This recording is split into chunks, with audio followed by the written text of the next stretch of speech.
Korea. How did he go from speaking at graduation, "This is the end of one great show," to begging for his life? I have made the worst mistake of my life. To fighting for his life. The last person to see him speaking out. Two guards took him away. That was the last time anyone actually saw him. And his parents back home anguished. I'm able to wear the jacket that he wore when he gave his confession. Tonight, our 2020 cameras at the tour group that arranges those risky North Korean trips. Can we talk to you guys? No. See it. Are you seriously pushing me out?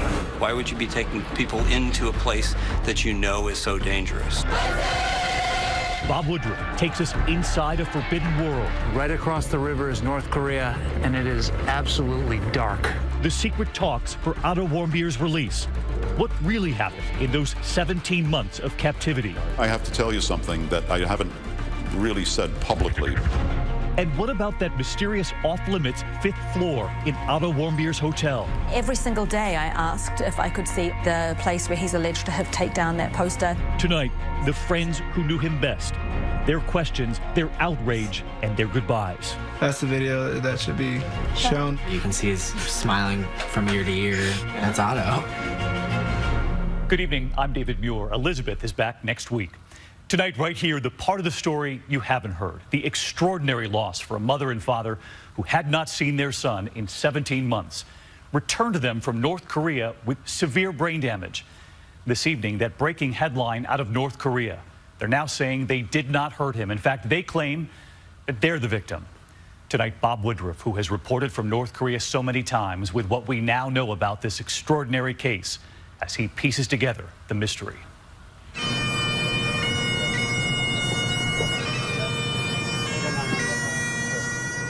After a long, heart-rending journey home, 22-year-old Otto Warmbier was laid to rest, thousands of loved ones honoring a young man whose promise seemed limitless.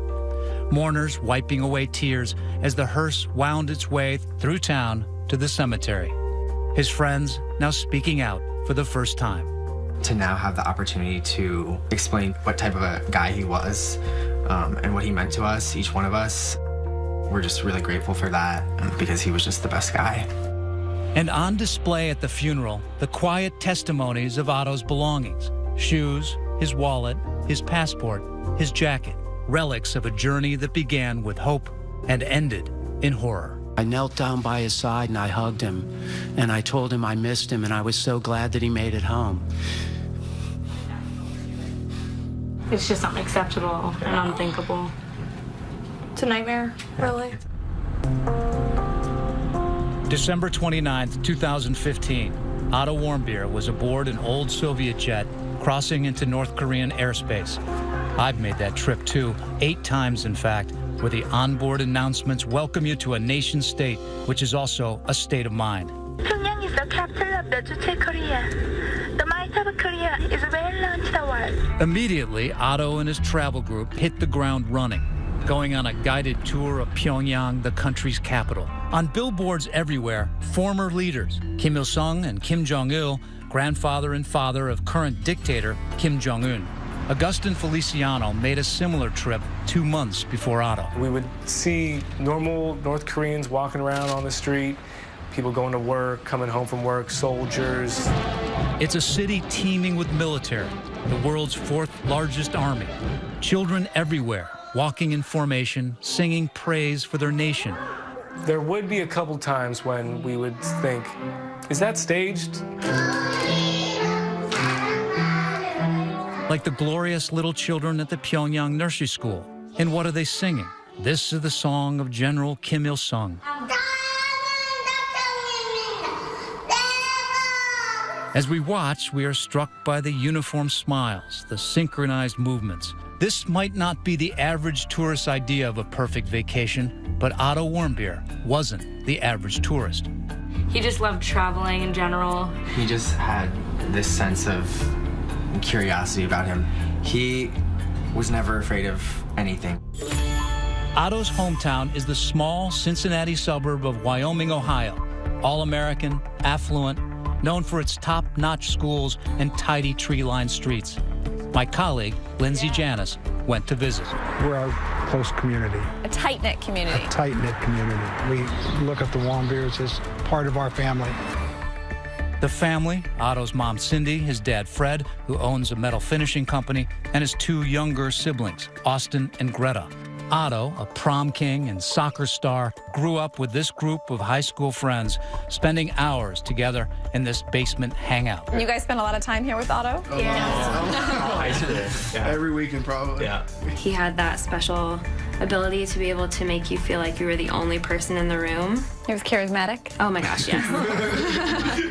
Funny? Hilarious. Yeah. He's so intelligent, but he never made you feel stupid, which was amazing. And he never bragged. Oh my God, he would get the highest on every test, and he would never tell anybody. Todd Seiler was Otto's favorite teacher. I thought he was putting me on the first month of class. I thought, this guy, he's so enthusiastic. He can't be this excited about U.S. history. But Otto was a thinker.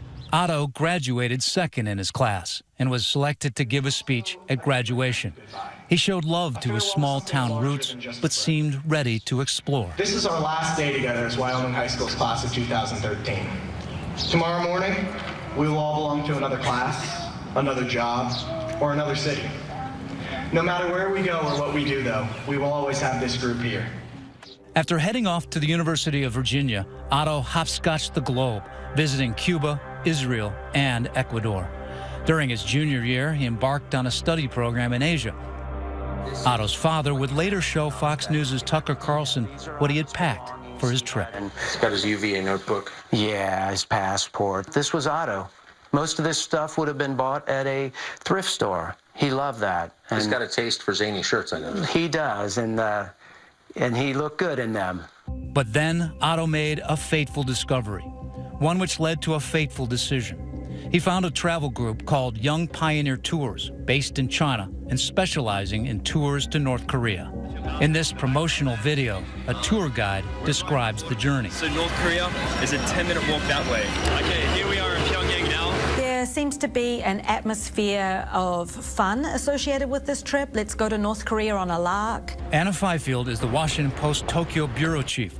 She says Young Pioneers tapped into the adventurous wanderlust of people like Otto. Their slogan is tours to destinations your mother doesn't want you to go to. So they are really playing up the whole idea that this is off the beaten track. Otto's plan was a 5-day trip costing more than $1,000, billed as the New Year's party tour, an odd name for a trip into a rogue nation nicknamed the Hermit Kingdom. It's the ultimate forbidden country left in the world. It's sort of the forbidden fruit. So I think that's the cause for excitement for why people want to visit. Do you guys remember the first time he said, hey, I want to go to North Korea? I was excited for him. Just another Otto thing to do. Just go wherever, you know, just the craziest place you can think of. After touching down in Pyongyang with the Young Pioneers, Otto's itinerary scheduled like clockwork. On day 2, his group of about 24 traveled 2 hours to Kaesong and the demilitarized zone. From there, it was on to Sarewan City to interact with locals. Andrew Byrne took the Young Pioneers tour to North Korea just this spring. He says before you go, they tell you the rules to be followed. They brief you on how to behave, what not to do, what's expected of you. There's no room for making fun of the Kims or a photo that's not polite of Kim Il-sung or Kim Jong-il. And for tourists, there are always minders. They move you through attraction after attraction very quickly, so it's like checking off boxes. But Otto seemed to be soaking it all in. Ready? All right, ready to throw it at me? Even having a snowball fight with local North Korean kids. How would you describe the Otto in that footage? Joyful. Joyful. He's having fun. He was doing what he always did and what he was best at. That's Otto. So far, the North Korea trip is everything Otto had dreamed of. But in Pyongyang, there are places you just don't go. One of them was right here, the mysterious 5th floor of Otto's hotel. We were kind of given full reign of the hotel, except for one floor. The elevator skipped floor number 5. 1, 2, 3, 4, 6, 7, 8, 9, 10. So we were told, don't even try to get to the 5th floor. And those accused of trespassing learn the hard way. You can check out anytime you like, but you can never leave. Stay with us.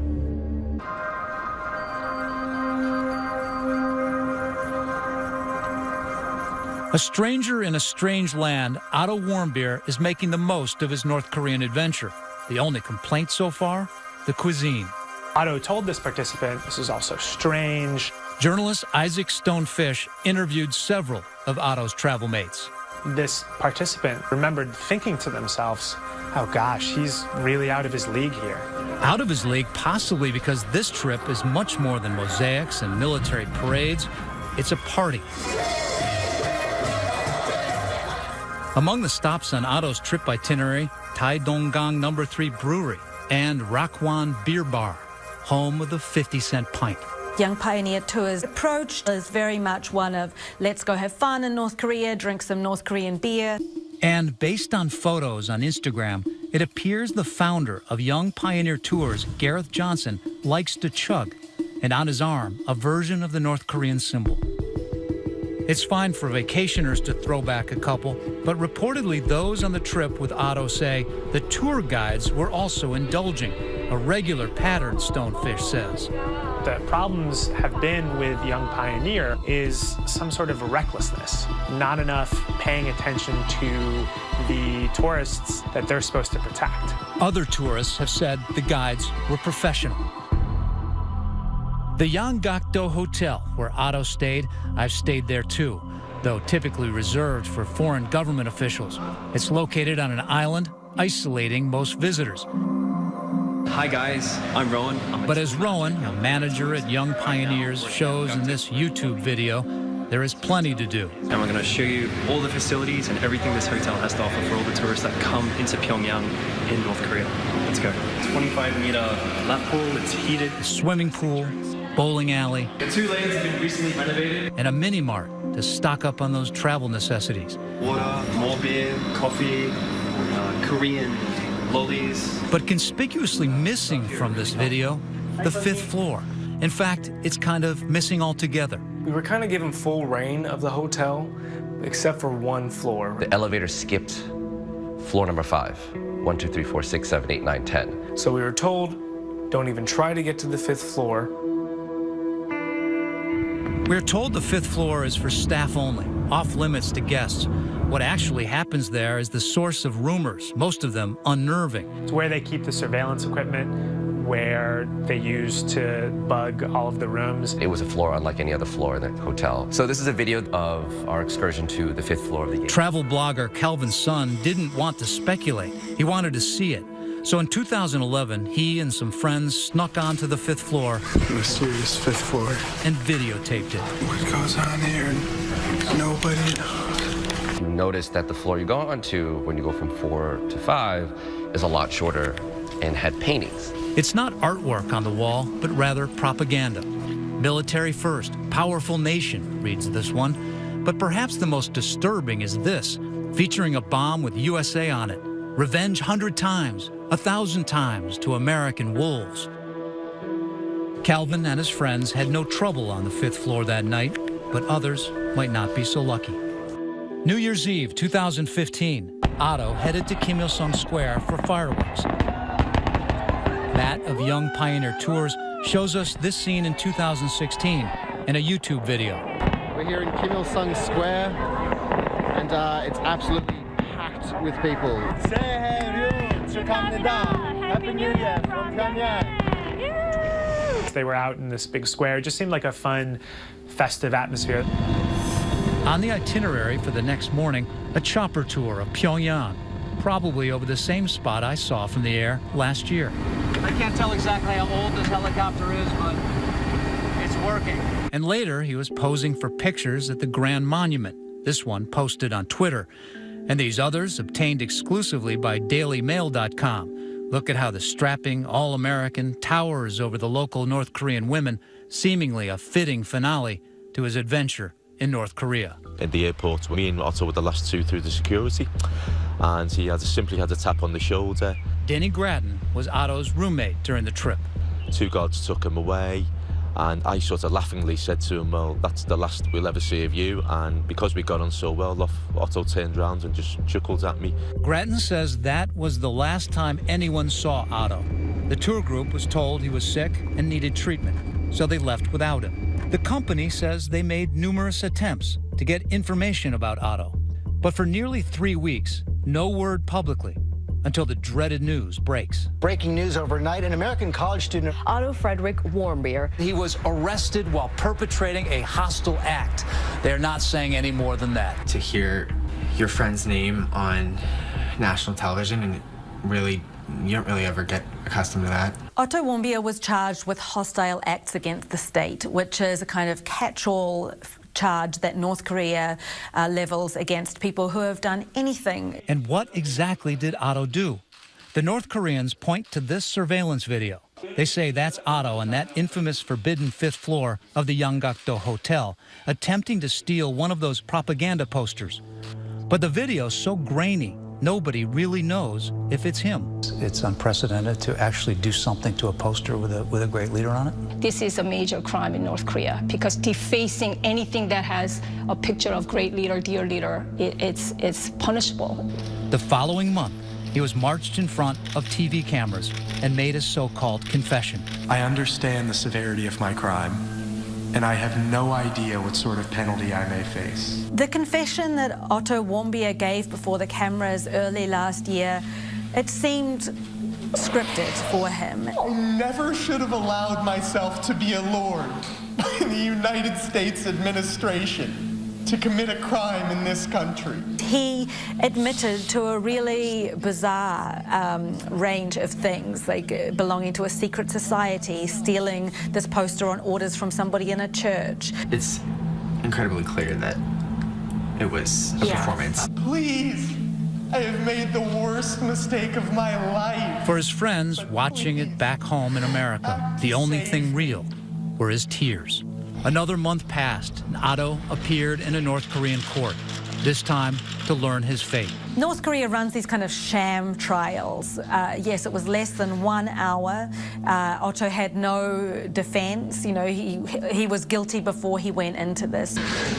Please think of my family. Give me the oldest son in my family. 21-year-old Otto Warmbier is sentenced to 15 years in prison, hard labor. The adventurous and curious college student who came to North Korea to have fun, throwing snowballs with kids, now in handcuffs, head down. When we come back, what is life like in North Korean prisons? This American knows and lived to tell. They said, we'll simply cut off your head and bury you somewhere. No one will find you. It's a slave state. We have 25 million people who are imprisoned. This man knows all about the enslavement of the North and the kind of ordeal Otto Warmbier may have faced. He's American Kenneth Bay, now living in Seoul after spending over 2 years imprisoned in the North. Bay was leading a tour of North Korea in 2014 when he ran into trouble with the authorities, accused of supposed hostile acts against the regime. Just like Otto, Bay was sentenced to 15 years hard labor. I was devastated just find out what happened to Otto. I just cannot imagine what he was going through at the time, knowing that he's actually going to be going to prison in North Korea for 15 years. Kenneth Bay and Otto Warmbier had been caught up in the capricious, brutal world of North Korean justice. Infractions as minor as not showing the proper affection for the dear leader, Kim Jong-un, can earn you a one-way ticket to the gulag of secret prison camps known as Kwanliso. These camps are places of unimaginable suffering. They're the very machinery of a widespread and systematic campaign of enslavement and of executions. Scott Edwards of Amnesty International says the facilities are so secretive, the only way to see what they look like is from space, through satellite imagery. What's this we're looking at here? So this is one of these political prison camps that Amnesty has recently imaged. This area is about the size of all of New York City. There's another one up here in the north, Kwanliso 16. It's about 3 times the size of BC. Edwards says within those gargantuan facilities, whole industries are devoted to slave labor. And the different areas are different sorts of commercial or agricultural or mining activity. What goes on in the camps that isn't visible from space is torture, is the intentional starving of populations, it's infanticide, it's rape, it's mutilation. How do you know this? We know primarily from the testimony of those who've left the camps. Although no photos exist of camp conditions, former prisoners have sketched scenes of the grim reality of life inside. Witnesses actually described literal torture chambers, stress positions, people told of foraging for whatever they could find, eating frogs, finding mice to feed to infants. One of these drawings actually shows, you know, rendition of bodies being carted off to presumably a crematorium. There he goes. Of course, to that dear leader, Americans like Otto are too valuable as political tools to be subject to the wanton killing in these labor camps. But while they may escape the biggest horrors, their fate is still tied to the whims of the regime and its irrational notions of what punishment fits the crime. Well, it depends. There have been some Americans that have talked about being abused. There are others that have said they're treated properly. You know, it varies. Take the case of American Jeff Fowle, who was convicted in North Korea in 2014 after deliberately leaving a Bible behind at a nightclub. Fowle was detained at that same mysterious luxury hotel, the Yanggakdo, where Otto was staying. After just a 6-month stay at the hotel and at a guest house, Fowle was allowed to go home. I interviewed him after his release. How did they treat you physically? Physically, I was not abused at all. I had 3 meals a day. Is it pretty good food? Yeah, it's what they serve their guests. But there was no luxury hotel for Kenneth Bay. He was sent to a labor camp specifically reserved for foreigners. I was carrying maybe coal from one place to the other, or carrying rock, or digging the hole, and any type of manual labor I have to endure 10 hours a day for 6 days a week. Why the harsh treatment? It's because Bay was on a mission to spread the word of God in North Korea through his tour group. Why is North Korea so afraid of Christianity? In North Korea, as you know, there's only one religion, worshiping the leader and Kim Il-sung. We are afraid of someone like you coming in, trying to convert our people or influence our people with your religions, because if this spread, then our country will fall. Kenneth Bay languished for 735 days in captivity, the longest held American prisoner ever. Bay confessed that he had committed serious crimes against the regime. After extensive negotiations with the U.S., the North Koreans finally released him in November of 2014. Today, Bay is involved with a human rights group in South Korea, determined to help get the remaining 3 American prisoners held in North Korea released without the tragic consequences of Otto's case. So what happened to Otto should not happen again. I do believe that something can come out from it and impact the people in North Korea and also all the detainees who are waiting to come home. When we come back, the dangerous diplomatic dance to win Otto's release, the heartbreak of his homecoming. After Otto Warmbier's trial, the North Koreans made sure the college student disappeared from sight. Nobody has seen or heard from Otto since March of 2016. Nobody. In the beginning, Father Fred Warmbier was also out of sight, part of a strategic silence requested by the Obama administration and the Warmbiers' advisor. I gave them the same advice that I'd given to other families. They needed to be careful about things that they might say that might cause the North Koreans to react very angrily and badly. We were advised that it was important that you don't upset the North Koreans. It was a tactical maneuver, one of many on both sides, because as Otto's family and friends were agonizing back in Ohio, North Korea and the U.S. were playing a game of geopolitical chess, in which the 21-year-old was just a pawn. After they arrested Otto, 4 days later, there was a 4th nuclear test. North Korea saying they have successfully tested a hydrogen bomb. It takes weeks to prepare such a test. So they had in mind that they were going to do a nuclear test and there's going to be sanctions that follow. What does Kim Jong-un get out of this if they throw Americans in prison? It would blunt any kind of heavy pressure from the United States if you have American hostages. Like maybe Americans will not conduct a military strike. Like a bargaining chip? Yes, absolutely a bargaining chip. Usually what the North Koreans have wanted is humanitarian assistance of some kind, food, rice in exchange. Former New Mexico Governor Bill Richardson now runs a foundation aimed at rescuing political prisoners.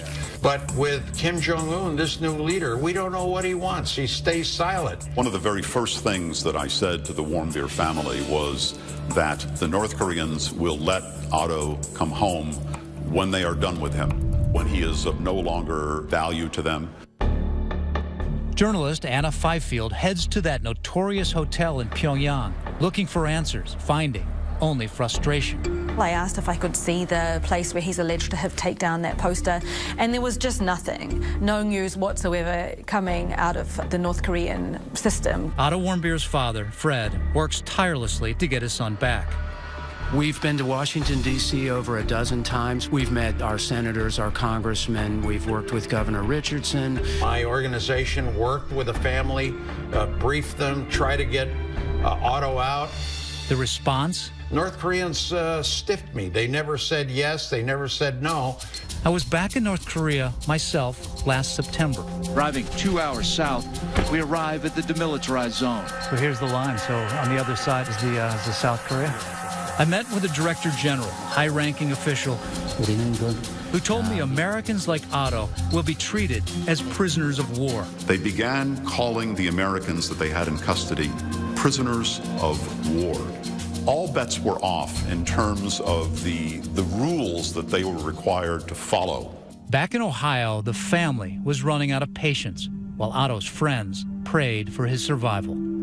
If anyone can fight through it, it's Otto. He had the courage and bravery to do it. Thank you. Then in November, the U.S. elected a new president, and the clash of the titans began. Both leaders are unpredictable, right. Both Trump and Kim Jong-un. Right. In February, the new president directed Secretary of State Rex Tillerson to take all appropriate measures to bring Otto home. As winter turned to spring, Kim Jong-un was making his own headlines, with more missile testing and accusations he killed his own half-brother. Kim Jong-un is more frightening. He seems to be more brutal. He seems to be more reckless. He has anger management issues. He's acting very, very badly. I will tell you, he's acting very badly. The new administration views its predecessor's North Korea policy as something else to repeal and replace. The policy of strategic patience has ended. By April, the Warmbier family has also changed its approach and broken their silence. John Kerry was Secretary of State at the time. Did he help you in any way? No, absolutely not. Did anyone in the State Department help you in any way? No. This sense of frustration and anger, I've heard it before, and I understand it. This past April, we were in North Korea again, walking the super clean streets and hearing this chilling remark. Is it more dangerous now in terms of relationship between the U.S. and DPRK than ever before? I can say that the situation of the Korean Peninsula is much more tense. Later that month, 1 week after parading its military might, the North Koreans detained another American, Tony Kim. New provocations from North Korea, detaining an American as he was leaving following a one-month university teaching assignment there. Was it an act of confidence or fear? Do you think they're more afraid of Trump than they were in previous presidents?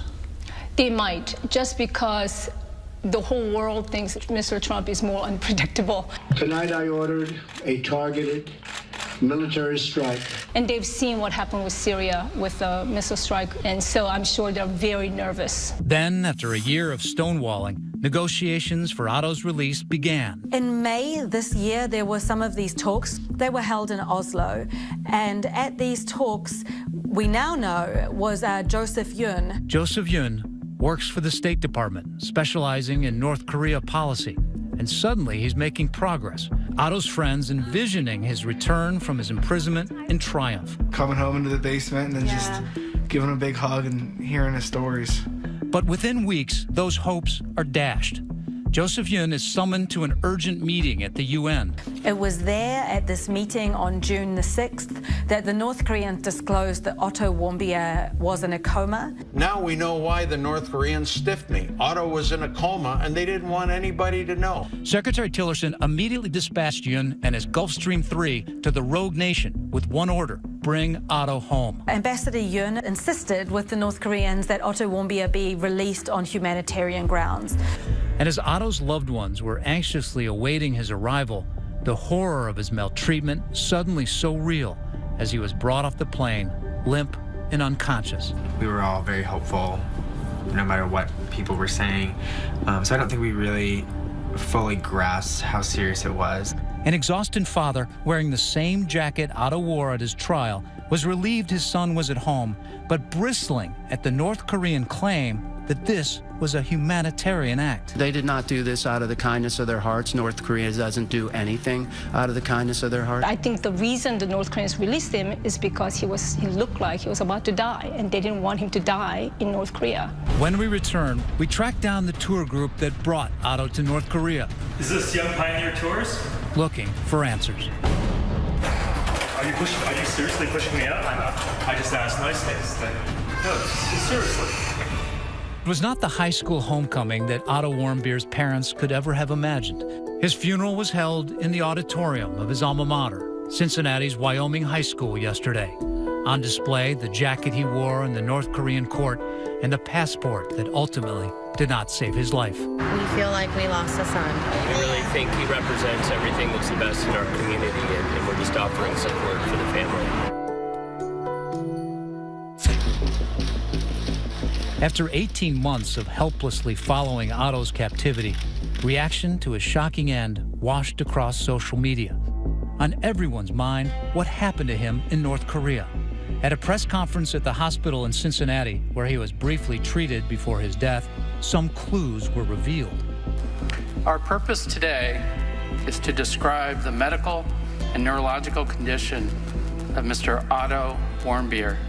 It turns out that MRI images supplied by the North Koreans showed that Otto's injury was over a year old. The earliest images are dated April 2016. Based upon our analysis of those images, the brain injury likely occurred in the preceding weeks. That's just weeks after these images were shot of Warmbier, dragged from a North Korean court. This pattern of brain injury, however, is usually seen as a result of cardiopulmonary arrest, where the blood supply to the brain is inadequate for a period of time, resulting in the death of brain tissue. What caused that brain injury? After doctors ran a battery of tests, they could narrow the possibilities. Is it possible that his head was beaten and that caused brain injury? They did not see any evidence of fracture. Dr. Ariane Lewis of New York University is a neurologist, although she did not personally examine Otto. If he was hit on the left side of the brain, the tissues would be damaged on that side, but not the entire brain. Correct. So if he was hit on the left side of the brain, then you would expect there to be a big injury on the left side and not something that's a global process throughout the entire brain. The North Koreans had claimed that this was a case of botulism, a potentially fatal disease, combined with a sleeping pill. But you say you didn't find any evidence whatsoever of botulism at all? That's correct, yeah.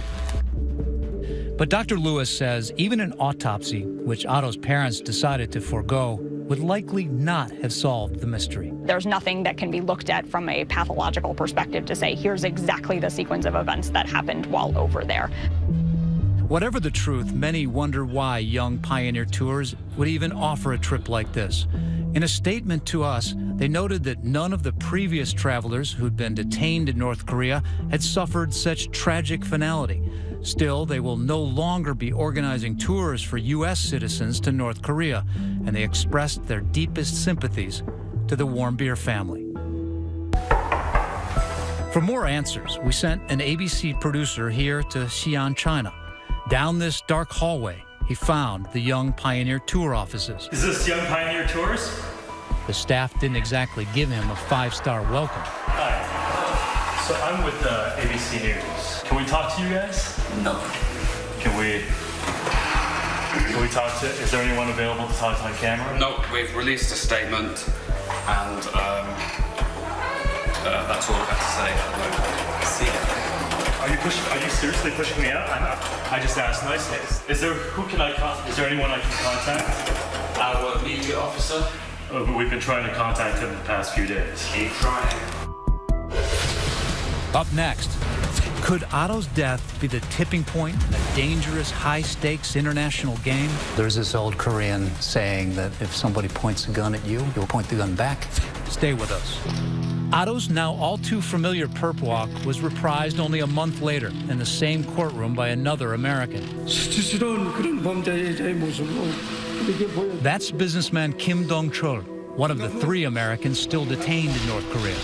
The other 2 are college professors Tony Kim and Kim Hak-song. We still have 3 Americans left there that need to come home, and we need to get them out.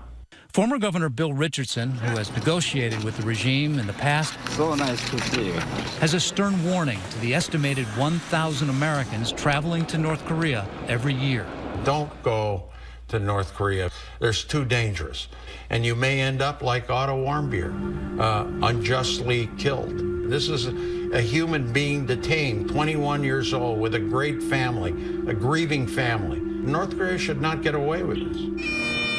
Could an international incident like the death of Otto ignite a larger conflict? Do you think there's any chance of a U.S. military attack? Over 10,000 artillery pieces is 60 seconds away from Seoul. We have some 20 million people living there. We have some 200,000 American expats living there. We have 28,500 American soldiers living there. So just forget about the nuclear weapons. Just conventional artillery alone can devastate Seoul. So this is not really an option that we can pursue. When I visited North Korea earlier this year, Vice Foreign Minister Han Song-rul gave me a chilling hint of the regime's state of mind. There's this old Korean saying that if somebody points a gun at you, you'll point the gun back.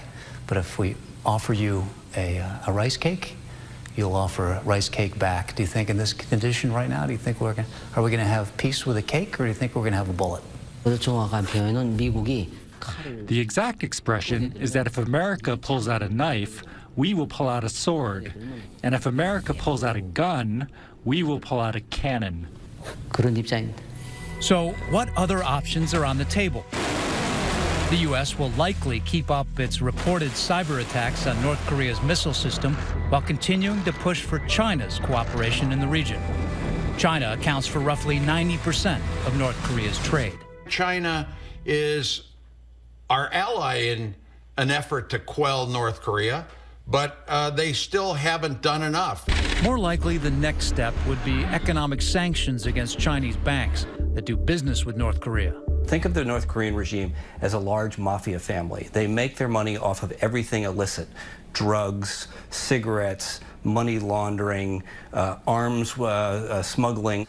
The U.S. will go in and try to stop those, cut those off, and essentially cut the lifeblood of the North Korean economy off. And as America mourns Otto's death, I wish there was a way to know that you're in the good old days before you've actually left them. his friends are remembering his bright spirit. He said we'll always have each other talking about our class, and I think now more than ever that's really showing to be true, and Otto would want that. And we'll have to make reruns. The memories we've created to be played over and over again. Thank you.